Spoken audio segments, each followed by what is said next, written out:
Hello and welcome back to All Things Money. I'm your host for the show, David Blain. Thank you for joining us today on 94.1 and Cable TV 10 in New Bern, 94.1 WNBU in New Bern.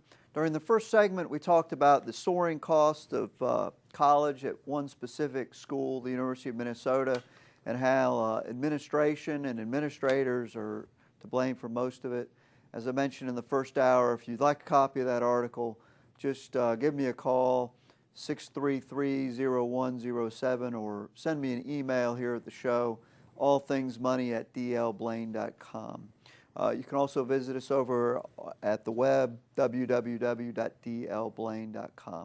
Okay, I want to get into this, the American Taxpayer Relief Act of 2012, which is the title of the H.R. 8 as amended by the Senate that was signed by President Obama into law. And it's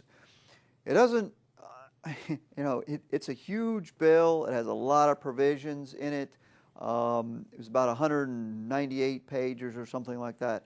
It is not tax reform. It doesn't do anything to reform the tax code, but it enacts a number of changes. A lot of things become permanent, some are extended. And so I wanted to go through this list with you.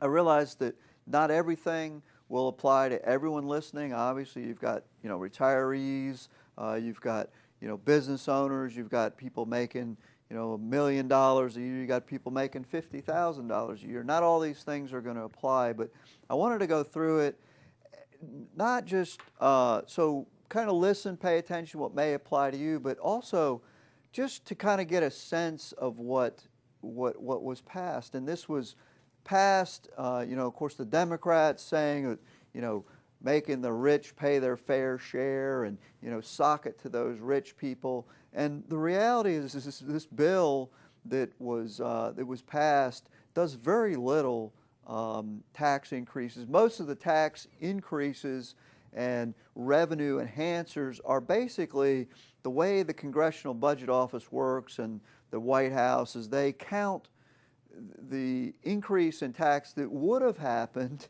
had they not done anything as a savings. It's just kind of beyond me. For example, one of the provisions in it was the expiration of the 2% Social Security and tax, that for the past 2 years in your paycheck, or if you're self-employed, the employee portion of Social Security had been reduced from 6.2 to 4.2%, a 2% reduction. Well, that expired, and so effective January 1st, the Social Security withholding rate for employees goes back up to 6.2. By the way, the employer portion never changed. It remained at 6.2.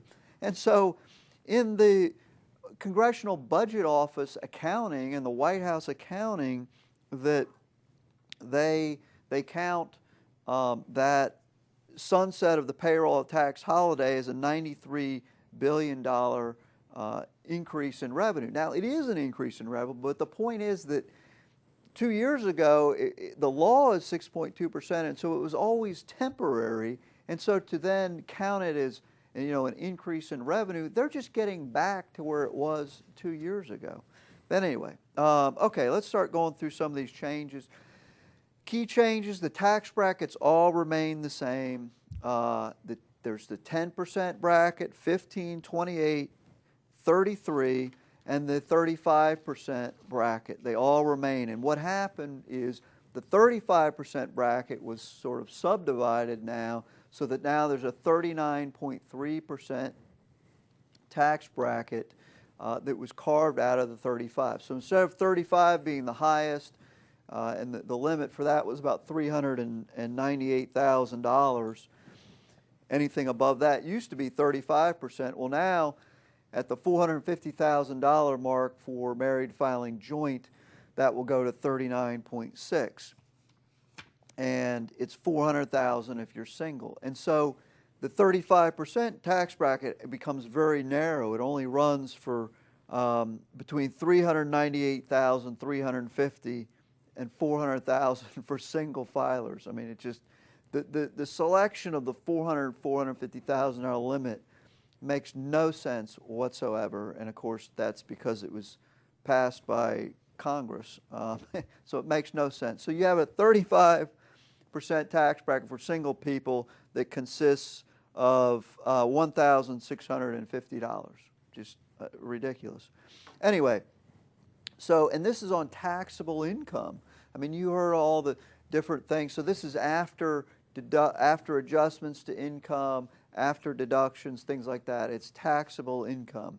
So it will only apply 450,000. So although I'm not for raising taxes on anyone, the reality is it doesn't raise tax on hardly anybody, and it's a very income redistribution type thing. It really doesn't do a whole lot for the debt or the deficit or anything.